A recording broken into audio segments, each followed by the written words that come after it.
Random House Audio presents The Dead Do Not Improve by J. Caspian Kang.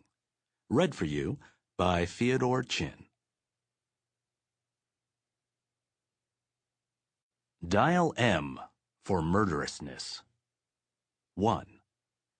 The baby molester and I talked only twice. The first time, she knocked on my door and asked for 4 eggs. I remember being amused by the anachronism. What sort of person still asks her neighbor for eggs? Until I realized it had been years since I'd had a single egg in my refrigerator, much less 4. The second time she knocked, it was well past midnight on some blown-out Tuesday. I was clicking through Craigslist W4Ms, my head swimming in a desperate, almost haiku-like fog. Oh, my loneliness. It rolls through the foggy bay. Here it comes. Again. When I heard the knock, I hurried to the door, anticipating some new girl. The sort of beautiful girl who, when her hair is wet from the rain, looks more like a planet than a girl. But it was just the baby molester, in a peach slip, and one limpening sock. The light from an earth-friendly bulb cut through that electric hair, exposing a fragile, mottled quail egg of a skull.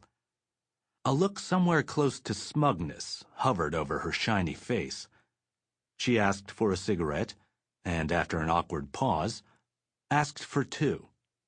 She had a guest, she explained.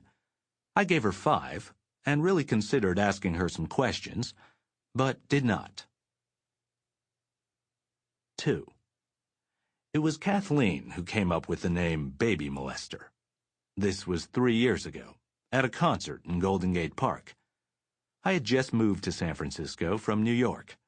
Staring down at the mass of dank heads, I asked Kathleen, who knew an entire city could be filled with ugly white people? She said, calm down, this is a bluegrass festival. On a dirt patch by the stage, this old hippie was stomping up a cloud of dust. 2 young girls danced at her feet, clapping like drunken seals. A woman, hopefully the mother, hovered nearby, forcing the sort of smile that is forced more in San Francisco than anywhere else in this country. Later, at a dustier abandoned stage, we saw her again. This time she was dancing with someone else's little boy. His red beret stayed on his head by some miracle of centrifugal force. His chubby, inscrutable face was contorted into the look of a young child who is contemplating whether to cry. The wide-open eyes, the twittering chin designed to stop even the most militant of spinster armies. Kathleen murmured, there are so many reasons why a woman that age would feel the need to molest other people's babies. After a pause, she added, and each one of them is heartbreaking. I murmured my agreement, said something devastating about the failure of the 60s, and spent the rest of the night feeling superior to the entire state of California. 2 weeks later, when I moved into my own apartment, the baby molester was sitting on the stoop. I called Kathleen and marveled at the smallness of the city. She said, yeah, it's a small city. But all cities are small, you know? I tried to not hate her for saying something so stupid, but, you know. 3. I confess, I slept through the whole thing. Through the gunshots, the police sirens, the ambulance, the detective who might have knocked on my door, the hushed discussions of the neighbors. And since there was no real reason to leave the apartment the next day, I did not witness any of the police tape, or the shattered glass, or the crime reporters, or the wary gang members walking up and down the street, just to make sure. I learned about the death of the baby molester because I was bored and Googling myself. I'd found nothing but the same shit I always find. A 500-word essay I had written for a now-defunct blog about how Illmatic had helped me grieve from my dead parents. Number 14 in search, a published excerpt of my ultimately unpublished novel, number 183 in search, a pixelated photo of me, fatter, reading at a bar in Brooklyn, number 2 in image search, I was once again humiliated to know that my version of Philip Kim could elicit nothing more than those 3 flags stuck in the landscape of all the other Philip Kims of the world. Desperate, again, to find something else, I added my address into the search with a litany of hopefully descriptive keywords: Asian, thin, athletic, long-haired, brooding, cheekbones. My hope was that some girl might have watched me lean up against a tree, or maybe light a cigarette, or pet an agreeable dog, or frown over a burnt cup of coffee, and maybe she might have caught my eye, and maybe she might have decided to post something cute and short in Missed Encounters or some forum like that, on the decent chance that I might, in fact, be trolling the internet for her. When I narrowed the search by Googling my cross streets, a link appeared to a story in the Chronicle's crime blog. Woman slain in Mission District. The details were spare: the location, the age of the victim, the adjective elderly. I knew it was her. Our block is short and lined with lime trees, and every other old lady I've seen walking around is Mexican. After some deliberation, I called Kathleen. She sounded weary and practical, and although it had been over a year since we had spoken last, she politely consoled me over the murder of my neighbor, citing statistics, the fragility of our lives.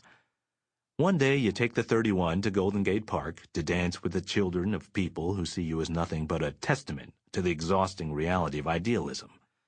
Sometime later, an illegal immigrant fires a gun on your street, and the bullet, by force of infinitesimal chance, or God, shatters your sole window and, deflected slightly by the impact, travels exactly to the spot where you have decided to put your head for the night. She said, "Crazier things happen all the time, you know?" I said, "That's retarded." She said, "What? You're being retarded? Why do you even care so much? You told me you talked to her twice. Why don't you care? Because it's senseless and insane to worry about stray bullets? Think of the odds." "Well, I have to care about it. I don't have your luxury." "What?" "She lived next door to me." She snorted.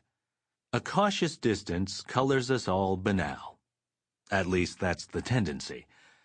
I said someone was waiting for me and hung up the phone. After 20-30 minutes on the couch, I was over it. I put on my pants and left the apartment. 4. Outside, the only remaining evidence was a shattered window pane and a sagging, trampled perimeter of police tape. Someone had smeared a pinkish substance on the white slatting that framed the window. Upon closer inspection, the pink stuff appeared to be lipstick. Across the street, a young couple stared woefully at the crime scene.